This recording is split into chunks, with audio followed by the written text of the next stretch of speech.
Bonjour,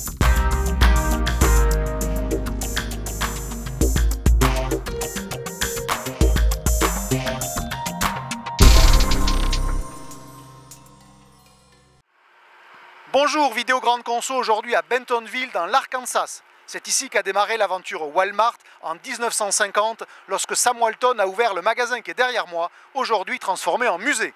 65 ans plus tard, Walmart réalise environ 500 milliards de dollars de chiffre d'affaires, pour l'essentiel toujours aux États-Unis. Mais après avoir couvert l'Amérique de magasins gigantesques, Walmart s'intéresse désormais à la proximité et au drive. Regardez.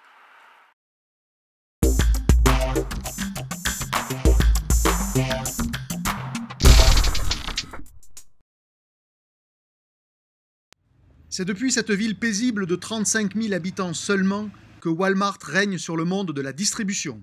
Le groupe exploite plus de 11 000 magasins et revendique plus de 2 millions d'employés dans le monde. Les États-Unis représentent encore 3/4 de l'activité totale. Historiquement, Walmart est un bazar géant où l'Américain ordinaire doit trouver tous les produits qu'il achète, qu'il s'agisse de textiles, d'électronique, de mobilier, d'équipements pour sa cuisine ou pour ses loisirs, ou encore de médicaments.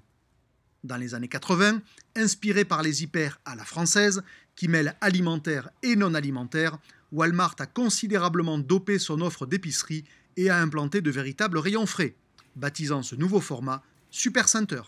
Walmart en exploite désormais près de 3 500 aux États-Unis, d'une surface moyenne de 17 000 mètres carrés. Pour maintenir sa croissance et s'implanter dans des zones plus restreintes, le groupe mise désormais sur la proximité avec ses supermarchés Neighborhood Market.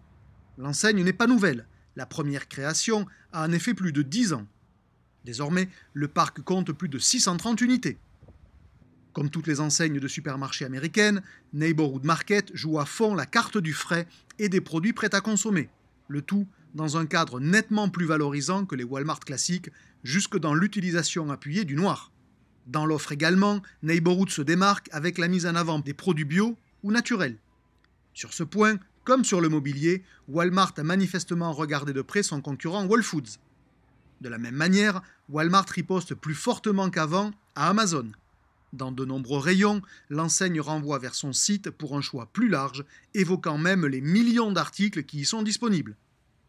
Exemple de ces passerelles entre offline et online, le rayon bébé de ce Neighborhood Market qui ne peut pas exposer de produits de puériculture, faute de place. Mais les articles y sont commandables via l'application Walmart et ses codes barres. Ils seront disponibles sous 48 heures, sans frais supplémentaires, dans la zone de retrait des commandes Drive. Le Drive, justement, qui est l'autre grand sujet de Walmart actuellement. L'enseigne a engagé le déploiement de zones dites pick-up, installées en proximité de ses magasins. 150 sont désormais équipés. Plus symbolique encore, Walmart teste depuis un peu plus d'1 an un drive entrepôt ici à Bentonville.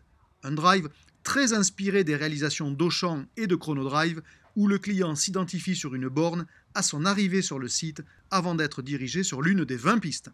La promesse est ensuite une livraison de la commande en moins de 5 minutes, là encore suivant ce que les équipes Walmart ont découvert en France lors de leurs nombreux voyages.